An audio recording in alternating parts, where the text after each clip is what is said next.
Before the New Testament was written down, it was transmitted and preserved through an oral tradition. We've already explained in this series the transmission of the New Testament through manuscripts is reliable, but what about the oral transmission before it was written down?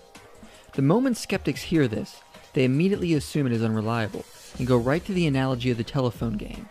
How can the New Testament be reliable if it was preserved through word of mouth? Wouldn't doctrinal changes be easy to insert? The problem is this is really one giant attempt to judge another completely different culture with our own Western cultural views. People in the modern West have a hard time understanding how ancient people could retain large amounts of detailed teachings, since we live in a culture that is flooded with written information and several ways to record and reference things. Ancient people didn't have this technology, and instead used various techniques to train their memories to retain vast amounts of detailed information. Using these techniques today, combined with hard work and dedication, can yield the same strong memory skills. The Talmud describes an ideal student should be as a well-plastered cistern, which would not let even a single drop escape. Ancient Jews were capable of memorizing large amounts of scripture, and ancient Greek storytellers were able to memorize the entire Iliad or Odyssey. The other point is the transmission of important stories and teachings through oral tradition doesn't compare at all to the modern version of the telephone game. The point of the telephone game is to skew the message for a good laugh. It is transmitted secretly from one ear to the next, and there is no chance to hear the message repeatedly before it is passed on. This is not a good representation of how the transmission of important teachings were preserved through oral tradition. Ancient cultures transmitted oral teachings and sacred beliefs in the open for the whole tribe or community to hear, and it was repeated many times for all those present to memorize. If someone would skew the message during reciting, the whole community would be present to correct errors. If you go back 2,000 years, oral tradition was the way that sacred beliefs, personal family information, tribal and national patriotic traditions were passed along. Education was almost entirely by rote memorization. It was not unusual for Greek school children to have Homer's Iliad or Odyssey or large portions of it committed to memory, or for young Jewish boys to have large parts of the Hebrew Scriptures, what Christians call the Old Testament, committed to memory. Most of all, it is important to look at what scholars actually say regarding oral tradition. Do academic scholars and historians who have studied oral tradition in various cultures treat it like the telephone game? Hardly. In fact, they say many in the West have overlooked the value and preservation that can be found in oral transmission among various cultures. Tony Lentz says, Western academic measurement of success by literacy and printed research colored the expectation of classical scholars as they considered writing in ancient culture. Writing was so important to their world that they assumed it was key to the growth of ancient culture. Johannan Draper says, embedded oral forms and traditions allow people to remember astonishing amounts of material, while at the same time ensuring that the material is to some extent fluid and adaptable. For instance, the praise poems of the Zulu kings, collected by Trevor Cope, show both stability and partial verbatim agreement from one performance to another, but also considerable variety in the ordering and choice of possible components to suit the occasion. Kenneth Bailey worked for years in the Middle East and speaks of people retaining large amounts to memory and accurately preserving historical data orally for several years. We are here observing a community that can create over the centuries and sustain in current usage up to 6,000 wisdom sayings. Notice he said the community preserved the sayings. It was not dependent on one man, but on a collective group working together to preserve the tradition. Scholars note ancient people put a strong emphasis on memorization and developed several techniques for training one's memory. David Carr notes in Mesopotamia, more advanced students appear to have learned through a process of dictation and recitation. Students not only had to memorize individual elements of standard works, but also had to be able to place a text they had memorized in the correct order. This is very similar to how modern actors are able to memorize large amounts of lines and monologues to recite on stage. Ancient teachers would often repeat their teachings over and over and have their students repeat it back to them so they would commit it to memory. People from the ancient world up to the medieval world put such a strong emphasis on memory that Mary Carruthers says, a person without memory, if such a thing could be, would be a person without moral character and in the basic sense, without humanity. And this was no exception in ancient Judea. David Carr notes Josephus recorded Jews could recite their laws easier than their own names. It was not uncommon for a Jew to have the entire Old Testament memorized by age 14. They took the book of Proverbs seriously when it said to write the law on the tablet of their heart. This was a culture that Jesus and the apostles were born and raised in. Memorization of large amounts of teachings in Scripture was the standard, so there is no reason to assume the disciples of Jesus could not retain and memorize large amounts of his teachings. Such a duty would have been expected in becoming a disciple of a rabbi. With that being said, we must recognize there are two forms of oral tradition, controlled and uncontrolled. A controlled oral tradition means that the material is memorized and identified as a preserved tradition. It is not meant to change, but be preserved. Whereas an uncontrolled oral tradition is a living tradition, which is subject to variations as the community or tribe needs. There is no set teacher and no control within which the material is passed from one person to another, and is open to additions.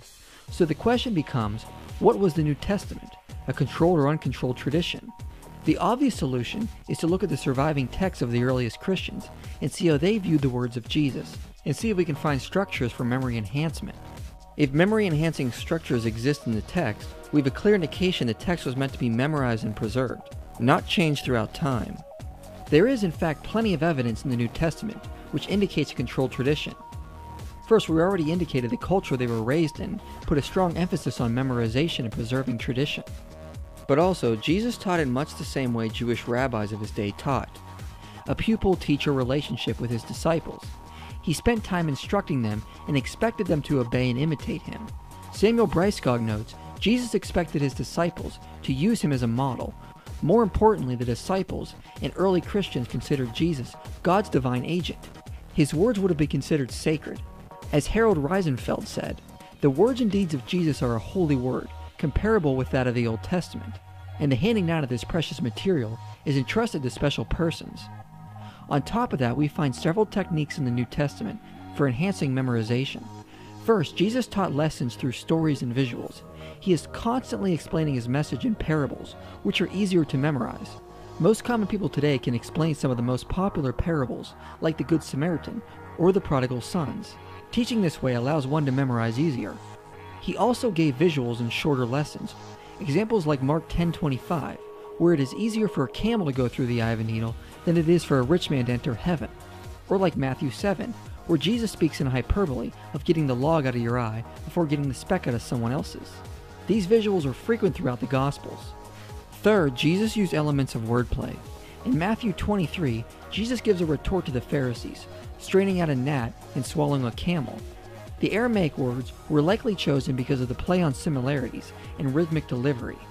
Fourth, and most important, scholars like Robert Stein and David Edward Ahn estimate 80% of Jesus' teachings are what you would call a parallelismus membarum, which is to give a sentence in a similar form so that the passage has a pattern and rhythm. There are several examples we could point to, like Luke 11:9, ask and it will be given to you, seek and you will find it, knock and it will be opened to you, or Matthew 7:17, every healthy tree bears good fruit, but the diseased tree bears bad fruit. There is an overwhelming amount of research which points this out. Thus, there is an overwhelming amount of evidence which indicates Jesus taught a controlled tradition in a way to enhance memorization. This should be pretty obvious to our culture, since many modern catchphrases we could rattle off the top of our heads come from Christ, such as go an extra mile, being a prodigal son, or a wolf in sheep's clothing. Now, skeptics may try to argue these passages were made up years later by the church. However, that is a baseless conjecture. A community creating an uncontrolled tradition would have no need to make up the facade of a controlled tradition in order to fool people hundreds of years later, or put into the text an unnecessary amount of subtle hints and off-the-cuff comments of a controlled oral tradition. The burden is on the skeptic to explain why a community would feel a need to make these things up, because the fact remains, there is plenty of evidence which presents a preserved controlled tradition, and it is far more parsimonious than assuming an elaborate conspiracy without any direct evidence. Plus, if the words of Jesus were made up later to suit the needs of an early Christian community, why don't they reflect actual problems the early church faced? Why were the teachings of Christ not invented to suit their needs, such as later problems like if Gentiles needed to be circumcised, or what was the place for speaking in tongues, or what the resurrected body would be like? If the words of Jesus were later invented to suit the needs of early Christians, why don't we find phrases that suit every need of early Christians? It is clear the teachings of Christ were preserved, not made up to suit the needs of a later community. It is also important to point out this way of teaching will encourage memorization of important doctrines and teachings, not necessarily exact wordings.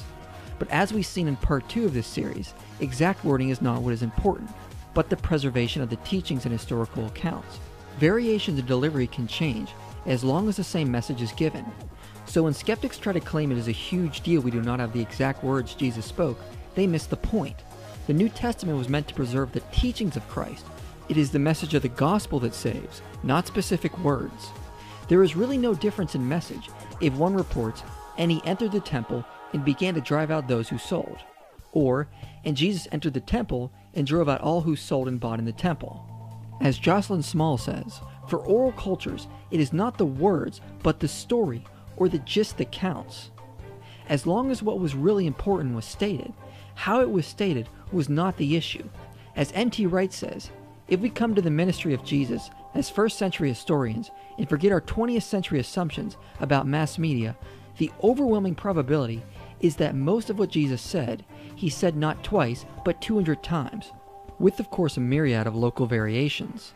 Evidence for this is seen in Matthew and Luke's different renders of the Lord's Prayer. In Luke, Jesus states it after he is approached by his disciples while praying, and in Matthew, Jesus is reciting it in a Sermon on the Mountain. Christ, of course, ministered for approximately 3 years and would have repeated the same message to different crowds, which would have encouraged memorization among his closest disciples and followers. The essential doctrines and teachings would have been hammered into their memories. As John Wyndham said, "It is exceedingly unlikely that Jesus taught about prayer only once. It is natural that he should have given the Lord's Prayer in his ask, seek, knock sayings more than once, and not always in identical words." Last, there is a clear indication specific eyewitnesses and followers of Jesus were trusted in preserving this tradition. Luke begins his gospel by telling us he received his information from eyewitnesses and ministers of the word. Luke uses the Greek word huperetes, which is the Greek word for the Hebrew word hazan. The hazan in Judea was responsible for keeping the scrolls in the synagogue. So in Luke 1:2, we read he received his information from the hazans of the word. The usage of the single definite article in Luke makes it likely that these were carefully selected eyewitnesses who were trusted with keeping the oral tradition in check. Therefore, we have evidence the tradition was protected and preserved by designated authoritative eyewitnesses. If you remember in Acts chapter 1, when Judas is being replaced, the requirement for his replacement is that he had to be with the ministry from the beginning. And the reason is that the apostles had a role in overseeing this tradition. In fact, Luke refers to those who orally reported the tradition in the churches as those who are eyewitnesses and ministers of the word from the beginning. So this role of the apostles exercises a control in how this material is being passed on from church to church. Even if all this evidence was not available, the idea that Christian doctrines and accounts of Jesus drastically changed before they were written down is refuted by the fact that scholars have identified several early oral creeds and hymns quoted in the New Testament. These creeds and hymns demonstrate a preserved oral tradition that predate Paul's letters. If Paul was writing between the 40s and 60s, then he is quoting creeds and beliefs which existed prior to this. Most notably, the overwhelming majority of scholars date the creed preserved in 1 Corinthians 15 to within 3 years of Pentecost, which, as Gary Habermas points out, preserves the core doctrines of Christ's death, resurrection, and divinity. Therefore, we have evidence of essential Christian doctrines in creeds written down by Paul that existed before the New Testament was written. This is by far the closest we get with any ancient document. The fact that some of our material is dated to within 3 years of the source is unheard of with other ancient literature. But even if these creeds did not exist, the idea the oral tradition would have been corrupted is unsupported and is nothing but paranoid suspicion. Scholars estimate the reliability of an oral tradition can last for over a century before we could expect corruption to seep in. Gilbert Garahan says it cannot go past 150 years. Marlene Kiklamani sets the limit at 200 years. This is well within the time frame of when the New Testament was written down, even if we take the latest dates for when the books were written. Therefore, when we actually look at the evidence, we see there is no reason to doubt the oral tradition of the New Testament, and there is plenty of evidence that indicates its reliability.